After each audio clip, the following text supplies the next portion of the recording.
Hello friends, welcome to AKT FinTube, जिसमें आपको मिलते हैं investment planning related video. Friends, इस वीडियो में बात करने वाले हैं एक ऐसे पोर्टफोलियो की जिसमें सिर्फ 3 म्यूचुअल फंड्स हैं। ये पोर्टफोलियो उन लोगों के लिए है जो लोग अभी म्यूचुअल फंड में निवेश करने का प्लान कर रहे हैं और पहली बार इन्वेस्टमेंट कर रहे हैं, और जो लोग कम कैपिटल के साथ इन्वेस्टमेंट स्टार्ट करना चाहते हैं। क्योंकि कई लोगों के कमेंट्स आ रहे थे कि मैं अभी नया हूं और सिर्फ 3000 रुपीज़ से इन्वेस्टमेंट करना चाहता हूं, तो सिर्फ 3000 रुपीज़ से शुरू कर सकें, प्लीज़ ऐसा कोई पोर्टफोलियो बताइए। तो दोस्तों, ये वीडियो उन लोगों के लिए पब्लिश किया है जो अभी अभी म्यूचुअल फंड में इन्वेस्टमेंट शुरू करने जा रहे हैं और कम कैपिटल से स्टार्ट करने जा रहे हैं। खासकर अगर आप अपनी एज के 20s या 30s में हैं, तो फ्रेंड्स इस वीडियो में रिव्यू करेंगे 3 फंड्स के पोर्टफोलियो को। उससे पहले अगर आपने चैनल पर फर्स्ट टाइम विजिट किया है तो प्लीज़ जल्दी से चैनल को सब्सक्राइब कर लें और बेल आइकन को भी प्रेस करें ताकि आगे आने वाले इंटरेस्टिंग वीडियो आप देख सकें। दोस्तों, इस पोर्टफोलियो में सिर्फ 3 म्यूचुअल फंड्स लिए हैं जो अलग अलग कैटेगरी से हैं। तो स्टार्ट करते हैं और बात करते हैं पहले फंड की।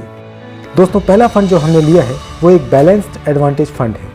बैलेंस्ड एडवांटेज फंड को डायनेमिक एसेट एलोकेशन फंड के नाम से भी जाना जाता है। दोस्तों, बैलेंस्ड एडवांटेज फंड अपने फंड को डेब्ट इंस्ट्रूमेंट्स जैसे एफडी, बॉन्ड, गवर्नमेंट सिक्योरिटी के साथ साथ इक्विटी में भी निवेश करते हैं। बैलेंस एडवांटेज फंड अपने फंड एलोकेशन में मार्केट कंडीशन के अकॉर्डिंग चेंजेस करते रहते हैं और रिस्क को बैलेंस करते हैं। जब स्टॉक मार्केट में तेजी होती है या मार्केट अपने ऑल टाइम हाई के आसपास ट्रेंड कर रहा होता है, उस समय स्टॉक्स की price to book value high हो जाती है। तब बैलेंस एडवांटेज फंड के फंड मैनेजर्स इन्वेस्टमेंट में इक्विटी के एक्सपोजर को कम कर देते हैं और डेब्ट इंस्ट्रूमेंट्स में ज़्यादा फोकस करते हैं। और जैसे ही मार्केट में गिरावट आती है तो स्टॉक्स की price to book value attractive हो जाती है, तो फंड मैनेजर इक्विटी में एक्सपोजर को बढ़ा देते हैं और डेब्ट इंस्ट्रूमेंट्स में कम कर देते हैं। एसेट एलोकेशन की ऐसी डायनेमिक स्ट्रेटेजी से हमें बुल मार्केट का फायदा भी मिल जाता है और मार्केट डाउनफॉल में एफडी और बॉन्ड के सपोर्ट से अच्छा डाउनसाइड प्रोटेक्शन भी मिलता है और ज़्यादा लॉस होने का रिस्क भी कम हो जाता है। तो जो लोग थोड़ा कम रिस्क के साथ इन्वेस्टमेंट करना चाहते हैं और एक कंजर्वेटिव अप्रोच के साथ इक्विटी में इन्वेस्टमेंट करने का प्लान कर रहे हैं, ऐसे लोगों को बैलेंस एडवांटेज फंड ज़्यादा अट्रैक्ट करते हैं। तो दोस्तों, इस कैटेगरी से हमने लिया है एडलवाइज बैलेंस एडवांटेज फंड को।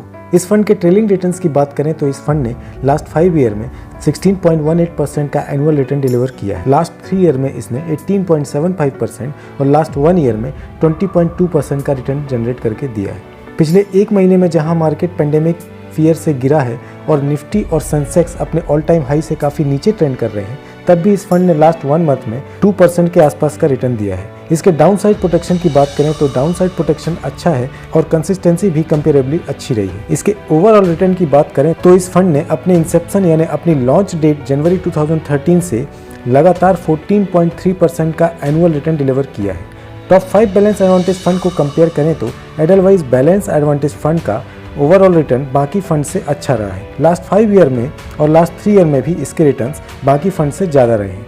लास्ट 1 ईयर के रिटर्न्स को देखें तो HDFC बैलेंस्ड एडवांटेज फंड ने सबसे ज़्यादा 26.46% का रिटर्न डिलीवर किया है और एडलवाइज बैलेंस एडवांटेज फंड ने 20.2% का रिटर्न दिया है। लेकिन वही फंड ज़्यादा बेटर माना जाएगा जिसने लंबे समय में अच्छे रिटर्न्स जनरेट किए हों और कंसिस्टेंट परफॉर्मेंस दिखाई हो। सबके रिस्क पैरामीटर को कंपेयर करें तो अगर स्टैंडर्ड डेविएशन और बीटा वैल्यू को देखें, जिसकी वैल्यू कम होना ज़्यादा अच्छा होता है, मीन्स इससे पता चलता है कि किसी फंड का रिटर्न्स कितना वॉलेटाइल है। तो एडलवाइज बैलेंस्ड एडवांटेज फंड का स्टैंडर्ड डेविएशन और बीटा वैल्यू सबसे कम है। दैट मीन्स ये कंपेरेबली कम वॉलेटाइल है। और शार्प रेशो को देखें तो किसी फंड का शार्प रेशो हमें ये बताता है कि फंड ने रिटर्न्स जनरेट करने के लिए कितना रिस्क लिया है। ये जितना ज़्यादा होगा उतना अच्छा है। ज़्यादा होने का मतलब है उस फंड में अच्छे रिस्क एडजस्टेड रिटर्न देने का उतना पोटेंशियल है।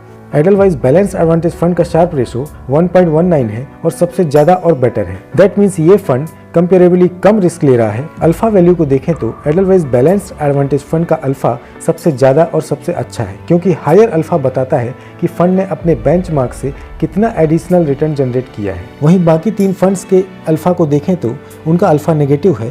दैट मीन्स उन्होंने अपने बेंचमार्क से कम रिटर्न दिए हैं। एक्सपेंस रेशो की बात करें तो एडलवाइज बैलेंस्ड एडवांटेज फंड का एक्सपेंस रेशो 0.46% है, जो बाकी बैलेंस्ड एडवांटेज फंड से रिलेटिवली कम है। इस फंड का AUM यानी फंड साइज 6586 करोड़ का है। इस फंड का यील्ड टू मैच्योरिटी की बात करें तो इसकी YTM वैल्यू 4.12% है, जो रिलेटिवली कम है। दैट मीन्स इस फंड ने क्वालिटी बॉन्ड में इन्वेस्टमेंट किया हुआ है। फंड एलोकेशन को देखें तो ये फंड इक्विटी में 59.9%, डेब्ट इंस्ट्रूमेंट्स में 21% और कैश में 19% का एलोकेशन रखा हुआ है। इस फंड की टॉप होल्डिंग कंपनीज की बात करें तो ये फंड अपने इन्वेस्टमेंट को Reliance industries, ICICI bank, HDFC bank, Infosys limited और TCS जैसी कंपनियों में निवेश किया है। इस फंड के मिनिमम इन्वेस्टमेंट अमाउंट की बात करें तो इस फंड में SIP करने के लिए 500 से और लमसम इन्वेस्टमेंट करने के लिए 5000 से इन्वेस्टमेंट किया जा सकता है। एग्जिट लोड की बात करें तो अगर 1 साल के अंदर ही फंड को रिडीम करते हैं तो पहली 10% यूनिट्स में कोई एग्जिट लोड नहीं लगेगा और बाकी यूनिट्स पर 1% का एग्जिट लोड देना होगा। दोस्तों, अगर आपने इस फंड में इन्वेस्टमेंट किया हुआ है तो प्लीज़ कमेंट करके जरूर बताएं। आगे बढ़ते हैं और बात करते हैं इस पोर्टफोलियो के दूसरे फंड की। दोस्तों, इस पोर्टफोलियो का अगला फंड इंडेक्स फंड कैटेगरी से लिया है। दोस्तों, इंडेक्स फंड शेयर बाजार के किसी इंडेक्स जैसे सेंसेक्स या निफ्टी में शामिल कंपनियों में निवेश करते हैं। उस इंडेक्स में उन कंपनियों का जितना वेटेज होता है, इंडेक्स फंड के फंड मैनेजर उसी रेशो में उस कंपनी में निवेश करते हैं। फॉर एग्जाम्पल, अगर किसी इंडेक्स में बजाज फाइनेंस का 2.9% का वेटेज है तो इंडेक्स फंड के फंड मैनेजर फंड के 2.9% हिस्से को बजाज फाइनेंस में लगाएंगे। दोस्तों, index fund passively manage fund होते हैं क्योंकि इसे मैनेज करने के लिए एक्टिवली मैनेज्ड फंड की तरह कोई बहुत बड़ी टीम नहीं होती है, इसलिए इसका एक्सपेंस रेशो भी रिलेटिवली बहुत कम होता है। इसीलिए ये एक लो कॉस्ट इन्वेस्टमेंट माना जाता है क्योंकि इंडेक्स में शामिल कंपनियां एस्टेब्लिश होती हैं, ग्रो कर चुकी होती हैं और भरोसेमंद होती हैं, इसीलिए रिस्क तो वैसे ही कंपेरेबली कम हो जाता है और ये कंपनियां स्टेबल रिटर्न जनरेट करने के लिए पॉपुलर हैं। फ्रेंड्स, इंडेक्स फंड के एडवांटेजेस की बात करें तो ये फंड स्टेडी ग्रोथ देते हैं और इनका एक्सपेंस रेशो बहुत ही कम होता है जिसका असर हमारे रिटर्न्स पर पड़ता है और क्योंकि ये पैसिवली मैनेज्ड होते हैं तो इनको बहुत ज़्यादा ट्रैकिंग की ज़रूरत नहीं होती है। तो दोस्तों, इंडेक्स फंड कैटेगरी से हमने लिया है HDFC इंडेक्स फंड को।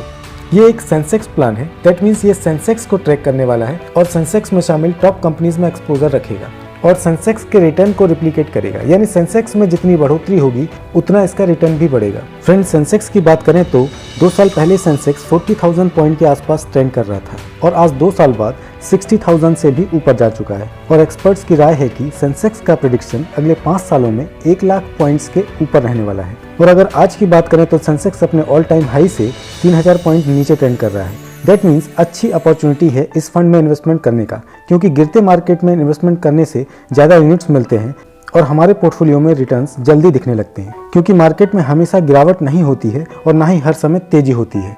तो फ्रेंड्स, बात करते हैं HDFC इंडेक्स फंड की। इसके ट्रेलिंग रिटर्न्स को देखें तो ये फंड लास्ट 5 ईयर में 18.6% का एनुअल रिटर्न डिलीवर करता आ रहा है जो कैटेगरी एवरेज से ज़्यादा है। लास्ट 3 ईयर के रिटर्न्स को देखें तो इस फंड ने लास्ट 3 ईयर में 19.89% का एनुअल रिटर्न डिलीवर किया है। लास्ट 1 ईयर में इसने 26% का रिटर्न जनरेट किया है। इसके एक्सपेंस रेशो की बात करें तो इसका एक्सपेंस रेशो 0.2% है जो बहुत कम है एक एक्टिवली मैनेज्ड फंड के कंपैरिजन में। इसका benchmark S&P BSE TRI Sensex है। इस फंड में इन्वेस्टमेंट करने के लिए मिनिमम अमाउंट की बात करें तो SIP में इन्वेस्टमेंट करने के लिए 500 से और लमसम में इन्वेस्टमेंट करने के लिए 5000 से इन्वेस्टमेंट कर सकते हैं। दोस्तों, ये fund medium to long term duration के लिए ज़्यादा सुटेबल है। एग्जिट लोड की बात करें तो अगर फंड को 3 दिन के अंदर ही रिडीम कर देते हैं तो 0.25% का एग्जिट लोड लगेगा। फ्रेंड्स, अगर आपने इस इंडेक्स फंड में इन्वेस्टमेंट किया हुआ है या किसी और इंडेक्स फंड में इन्वेस्टमेंट किया हुआ है तो प्लीज़ कमेंट करके ज़रूर बताएं। तो फ्रेंड्स, जैसे कि ये पोर्टफोलियो सिर्फ 3 फंड का है तो तीसरे और आखिरी फंड को देखने के बाद देखेंगे कि कैसे 3 फंड के पोर्टफोलियो में 3000 की SIP आपके इन्वेस्टमेंट गोल को अचीव करेगी। तो फ्रेंड्स, अब बात करते हैं इस पोर्टफोलियो के तीसरे यानी लास्ट फंड की। दोस्तों, लास्ट फंड हमने फ्लेक्सीकैप कैटेगरी से लिया है। जो लोग काफ़ी पहले से ही म्यूचुअल फंड में इन्वेस्टमेंट कर रहे हैं वो जरूर समझ गए होंगे कि क्यों इस 3 फंड के पोर्टफोलियो में फ्लेक्सीकैप फंड को रखा है। क्योंकि पहला फंड हमने लिया था बैलेंस्ड एडवांटेज फंड जिससे पोर्टफोलियो को डेब्ट और इक्विटी दोनों की बैलेंस्ड इन्वेस्टमेंट अप्रोच का फायदा मिलेगा।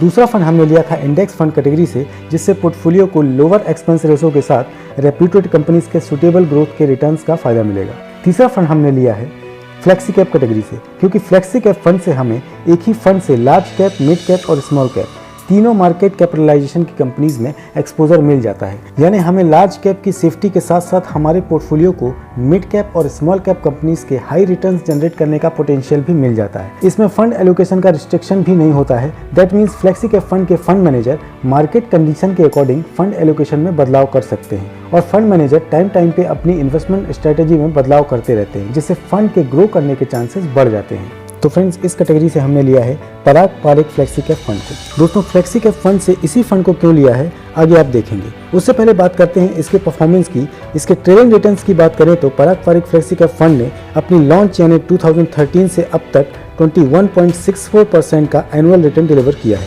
लास्ट 5 ईयर की बात करें तो ये फंड पिछले 5 सालों से 23.78% का एनुअल रिटर्न डिलीवर करता आ रहा है। लास्ट 3 ईयर में 31.4% और लास्ट 1 ईयर में 45.2% का रिटर्न डिलीवर किया है। इसका ओवरऑल रिटर्न 20% से ज़्यादा है और अगर कोई फंड लॉन्ग रन में 20% से ज़्यादा रिटर्न एनुअली डिलीवर कर रहा हो तो उस फंड की परफॉर्मेंस ज़बरदस्त कही जाएगी। इस पोर्टफोलियो में इस फंड को रखने का खास रीज़न है इसका फंड एलोकेशन। दोस्तों, ये फंड अपने फंड को इंडियन इक्विटी में तो इन्वेस्टमेंट करता ही है, उसके साथ साथ फंड के एक बड़े हिस्से को ये फॉरेन इक्विटी के स्टॉक्स जैसे अमेजॉन, अल्फाबेट, फेसबुक, माइक्रोसॉफ्ट और टेस्ला जैसी कंपनीज में निवेश कर रहा है। यानी हमें इंडियन स्टॉक्स के साथ साथ दिग्गज ग्लोबल स्टॉक्स में भी एक्सपोजर मिल जाता है। इसके रिस्क पैरामीटर की बात करें तो इसका स्टैंडर्ड डेविएशन एंड बीटा 17.7 और 0.72 है। किसी फंड का स्टैंडर्ड डेविएशन और बीटा कम होना ज़्यादा अच्छा होता है। जिसका बीटा और स्टैंडर्ड डेविएशन कम होता है मतलब वो फंड कम रिस्क ले रहा है और उसके रिटर्न्स कंपेरेबली कम वोलेटाइल हैं। इसीलिए पारंपरिक फ्लेक्सी कैप फंड कम वोलेटाइल है और रिलेटिवली कम रिस्क ले रहा है। शार्प रेशो और अल्फा वैल्यू को देखें तो जिसका ज़्यादा होना अच्छा होता है। इसका शार्प रेशो 1.44 जो कैटेगरी में सबसे अच्छा है। दैट मीन्स इस फंड ने रिलेटिवली अच्छे रिस्क एडजस्टेड रिटर्न दिए हैं और 13.44% का अल्फा दिखा रहा है कि इस फंड ने अपने बेंचमार्क से काफ़ी एडिशनल रिटर्न जनरेट किए हैं। इसकी अल्फा वैल्यू भी कैटेगरी में सबसे अच्छी है। इस फंड का एक्सपेंस रेशो 0.82% है और प्राइस टू अर्निंग और प्राइस टू बुक वैल्यू की बात करें तो इसका प्राइस टू अर्निंग रेशो ज़्यादा बेटर है बाकी फ्लेक्सी कैप फंड से। इस फंड के फंड एलोकेशन की बात करें तो ये फंड इक्विटी होल्डिंग के 30% हिस्से को ग्लोबल इक्विटी के स्टॉक्स में निवेश करता है और 67.3% हिस्से को इंडियन स्टॉक्स में निवेश करता है, जिसमें लार्ज कैप स्टॉक्स में 40.3%, मिड कैप स्टॉक्स में 7.4% और स्मॉल कैप स्टॉक्स में 18.2% का एलोकेशन किया है। इसकी टॉप होल्डिंग कंपनीज की बात करें तो ये फंड खास तौर से alphabet, Bajaj holdings, Microsoft corporation, ITC limited, Facebook और SCL टेक्नोलॉजी लिमिटेड में इन्वेस्टमेंट करता है। इस फंड के मिनिमम इन्वेस्टमेंट अमाउंट की बात करें तो इस फंड में SIP करने के लिए मिनिमम 1000 से और लमसम इन्वेस्टमेंट करने के लिए भी 1000 से इन्वेस्टमेंट किया जा सकता है। दोस्तों, एग्जिट लोड की बात करें तो अगर 1 साल के अंदर ही फंड को रिडीम कर देते हैं तो 10% यूनिट्स को छोड़कर बाकी यूनिट्स पर 2% का एग्जिट लोड देना होगा। टैक्सेशन बाकी म्यूचुअल फंड्स की तरह ही रहेगा, यानी अगर आप 1 साल के अंदर फंड को रिडीम करते हैं तो रिटर्न्स पर short term capital gain tax जो कि 15% होगा और 1 साल के बाद रिडीम करने पर रिटर्न्स पर 10% का LTCG यानी long term capital gain tax देना होगा। तो फ्रेंड्स, ये थे इस पोर्टफोलियो के 3 फंड। दोस्तों, जल्दी से कमेंट करके बताएं कि इनमें से किस किस फंड में आपने पहले से ही इन्वेस्टमेंट किया हुआ है। तो दोस्तों, अब रिटर्न कैलकुलेटर में देखते हैं कि ये पोर्टफोलियो कैसे रिटर्न दे सकता है लॉन्ग टर्म पर्सपेक्टिव में। तीनों फंड के ओवरऑल रिटर्न के एवरेज को देखें तो वो निकल के आ रहा है लगभग 20%। और अगर तीनों फंड्स ने अपनी करंट परफॉर्मेंस से कम यानी लगभग 15 से 16% का रिटर्न भी दिया तो अगर आप तीनों फंड में 1000 की SIP करते हैं तो टोटल 3000 के SIP से अगले 10 सालों में आपका टोटल इन्वेस्टमेंट अमाउंट होगा 3,60,000 रुपये और एस्टिमेटेड रिटर्न होगा 5,29,000 रुपये। तो टोटल फंड वैल्यू हो जाएगी 8,90,000 रुपये।